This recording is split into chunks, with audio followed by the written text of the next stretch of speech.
Boa tarde, classe do segundo ano do ensino médio, segundo A, B, C, D e E do Colégio Lisímaco Ferreira da Costa.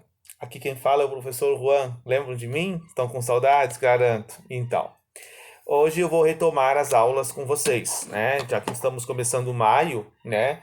Infelizmente, durante abril eu não pude realmente dar aula para vocês, porque eu estava num processo de mudança de endereço. Então, agora que já que eu mudei de casa, agora sim eu já posso realmente desenvolver as aulas para vocês e passar através dessa videoaula pelo meu canal no YouTube, Juan Carlos Abiliato, vocês conseguem achar as aulas que vão ser postadas a partir agora daqui para frente. Então, eu vou gravar uma aula por semana para vocês, sendo que, tá, eu vou dar atividades desta aula, além de uma atividade complementar mais para frente também. Como nós temos duas aulas por semana, então uma vai ser compensada pela aula, vai ter uma avaliação de um ponto, tá?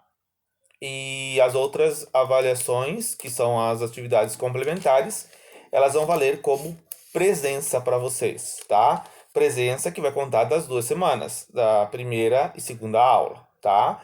Enquanto nós não voltarmos desta pandemia, teremos que continuar tendo aulas dessa forma, tá bom? Eu estou fazendo o possível. Não sei, não é muito fácil gravar uma aula e mandar, mas eu vou dar um anúncio quando eu terminar de gravar essas aulas, tanto para o segundo quanto para o terceiro, no meu Facebook, falando sobre o canal e falando sobre as questões das aulas que eu estou postando, tá? Então, o assunto de hoje que nós vamos conversar é com relação à questão do individualismo narcisista, tá? Eu expliquei para vocês nas últimas aulas, se eu não me lembro muito bem, eu dei uma aula sobre Freud, né, sobre a questão da felicidade sexual, né, que eu falei da sexualidade infantil. Nós comentamos também sobre a questão do aborto, da eutanásia. Acho que foi mais ou menos por aí que eu deveria ter parado com vocês, na questão do conceito de bioética, tá? Mas se vocês quiserem que eu retome esse assunto mais para frente, a gente pode retomar quando nós voltarmos às aulas, aí eu dou uma retomada nas aulas presenciais, tá? Então, seguindo o cronograma do nosso planejamento anual, tá? Eu vi que tinha essa aula sobre o individualismo de Narciso, tá? Individualismo narcisista. Primeiramente, temos que saber quem é Narciso, né? Narciso, na história do mito grego, né? Que vocês já devem ter estudado isso no primeiro ano, seria aquela pessoa que se apaixonou pela própria imagem. Aquele jovem bonito que, ao olhar, digamos, para a sua autoimagem numa lagoa, ele acaba abraçando essa imagem, né? E acaba se afogando com ela. Então, a ideia da pessoa ser narcisista é aquela ideia que a pessoa se apaixona por si mesma, né? E o Freud retoma isso nas suas análises da psicanálise que ele tem sobre o complexo de Narciso, que é o complexo basicamente ligado à ideia da pessoa pensar em si mesma, amar a si mesma, gostar de si mesma, né? Autovalorizar-se a si mesma, que muitas vezes isso pode gerar um egoísmo, né? Uma alta individualidade para a pessoa que está vivendo dessa forma, tá? Então, eu vou fazer uma análise aqui atual sobre essa ideia de Narciso, tá? Que existe um filósofo francês muito conhecido na história da filosofia contemporânea, se chama Gilles Lipovetsky, tá? E ele tem, até mesmo eu fiz vou mandar uma atividade para vocês sobre uma reportagem feita com ele, tá? Em que ele fala sobre a questão da pandemia, sobre o conceito de democracia e o conceito de capitalismo, né? Tudo a ver com o que está acontecendo hoje no mundo. Então, o assunto que eu vou falar hoje é um assunto extremamente atual, tá? Ligando com a situação em que nós estamos vivenciando aí, certo?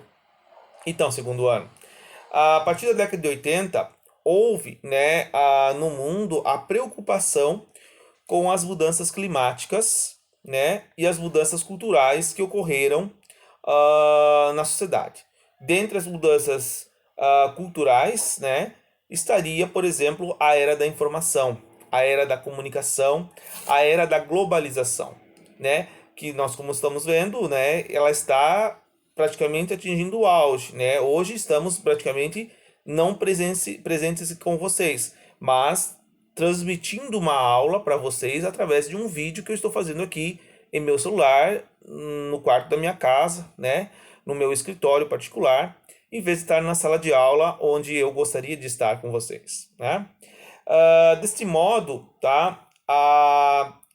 Hoje, por exemplo, com essa globalização, nós vamos ter, por exemplo, o fim, digamos, de um sistema que existia até então, né? Então, houve mudanças no comportamento das famílias, né? As famílias já não são mais tão numerosas, porque hoje você tem pai e mãe, às vezes só tem um pai ou uma mãe, ou às vezes mora com o tio, ou mora, digamos, com uma pessoa diferente, né? Não existe mais o ambiente familiar que pode formar a pessoa, né? Com essa situação agora da doença, praticamente as concepções de família, né, as concepções de educação de pais e filhos, está passando por um processo de transformação, porque de certa forma agora os pais estão realmente vendo, né, quem são realmente seus filhos, quais são os seus verdadeiros gostos, o que as crianças devem realmente aprender, né? Então a responsabilidade de fato da educação está pelos principais responsáveis, né? O pai e a mãe. O professor, na realidade, ele é só um auxílio. Ele é um mediador que vai auxiliar a educação de vocês, né? E eu estou aqui para passar o conhecimento científico, né? A educação de fato, de fazer com que vocês se tornem pessoas melhores, né? Isso cabe a pai e mãe, né? Não a professor, certo? O professor só é aquele cara que vai ajudar, que vai dar o auxílio, que vai mediar a comunicação, a informação, o conhecimento que tem que ser passado, né? Então, se muda-se o processo de família, né? Muda-se as maneiras de informação, porque hoje você não precisa mais mandar uma carta para alguém que você queira, né? Você pode mandar uma mensagem pelo WhatsApp, pelo Facebook, ou mesmo até ligar, né? Antigamente, até namoro tinha por correspondência, né? Hoje você pode namorar por via e-mail, né? Por Tinder, por situações aí que você tem, né, toda uma situação de artificial, né? Porque presencial basicamente não pode devido à contaminação, né? Por decorrência disso, os jovens se comportam com mais, de certa forma, como nós estávamos falando da sexualidade anteriormente, né? Hoje as pessoas têm muito mais liberdade sexual, porque você não tem mais o impedimento da família, a religião também não impõe mais tanto, então a pessoa já está um pouco mais livre, né? Para ser o que ela quer, para desenvolver sua sexualidade, né? Para ser lésbica, gay, ser homem, ser mulher, ser o que realmente quiser for, né?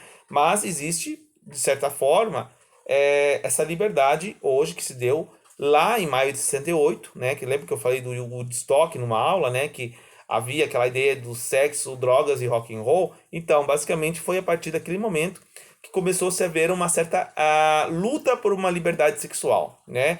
Luta por uma liberdade individual das pessoas, né?